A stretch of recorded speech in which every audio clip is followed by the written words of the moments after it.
অবশেষে গরু কিনে ফেললাম। কত টাকা দিয়ে কিনলাম, কয়টা গরু কিনলাম, কোথা থেকে কিনলাম, গরুগুলা কেমন হলো, বিস্তারিত আজকের এই ভিডিওতে।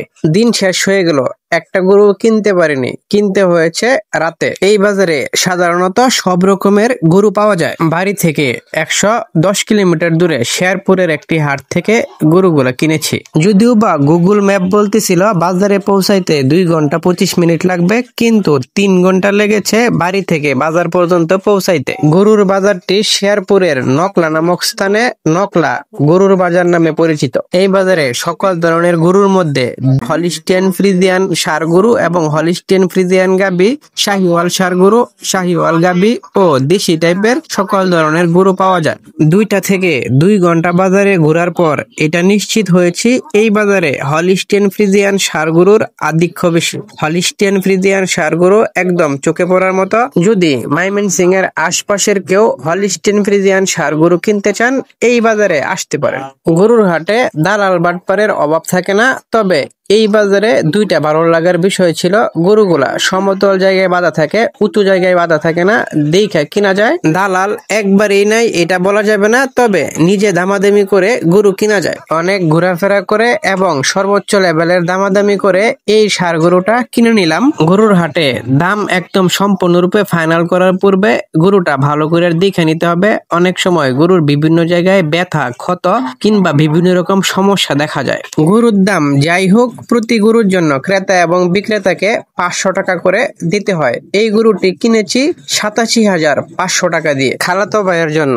আমি বাজারে আসছি মূলত হাড্ডিসার শাহিওয়াল গরু কেনার জন্য, কিন্তু আমি ব্যাপকভাবে হতাশ, কারণ এই গরু কিনে দিতে দিতেই সন্ধ্যা। হাড্ডিসার অসংখ্য দেশি গাবির মধ্যে শাহিওয়াল ক্রস গাবি পেলাম 2টা। দাম কষাকষি করে এই 2টাও কিনে নিলাম। দেখতে পাচ্ছেন একটি গরুর শরীরে হাত বুলিয়ে দিচ্ছে গরুর মালিক এবং কপালে চুমু দিয়ে দিচ্ছে, আর এটাকেই বলে গরুর প্রতি খামারির প্রেম। ক্যামেরাম্যান ছোট ভাই অসুস্থ, সবাই তার জন্য দোয়া করবেন, সেই জন্য ভালোভাবে ভিডিও ধারণ করা হয়নি।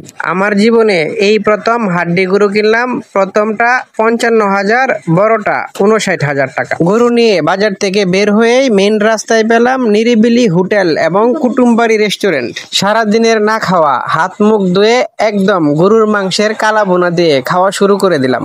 গরুর মাংসের কালা বোনার লাভাররা নিশ্চয়ই মিস করতেছেন। কালা বোনা এবং পাতলা ডালে কবজি ডুবিয়ে খাওয়া শেষে বাড়ির দিকে রওনা দিলাম। পথে খালাতো ভাইয়ের গরুগুলা নামিয়ে দিয়ে আমার গরুগুলা নিয়ে বাড়িতে চলে আসলাম। একে একে গরুগুলা নামিয়ে নিচ্ছি। এখন গরু খামারে ঢুকানোর কাজ। গরু খামারে ঢুকানোর আগে ও পরে কিছু গুরুত্বপূর্ণ কাজ থাকে, এই বিষয়ে ইনশাল্লাহ আপনাদেরকে জানাবো। গরু কিনে আনার পরে প্রথম দিন থেকে শুরু করে প্রথম সপ্তাহের বিশেষ কিছু যত্ন থাকে, ইনশাল্লাহ এই বিষয়ে আপনাদেরকে ধারাবাহিকভাবে জানাবো। আশা করি পাশেই থাকবেন। প্রিয় ভাইজানেরা, গরুগুলা কেমন হয়েছে জানাবেন। দিনের বেলায় ভিডিও দিলে গরুর আকৃতি সম্পর্কে ভালোভাবে ধারণাও পাবেন। ভালো থাকবেন, সুস্থ থাকবেন, কাউকে আর গরুর যত্নের সাথে থাকবেন। আপনাদের রনি ভাইয়ের সাথে থাকবেন। আসসালামু আলাইকুম ওয়া রাহমাতুল্লাহি ওয়া বারাকাতুহু।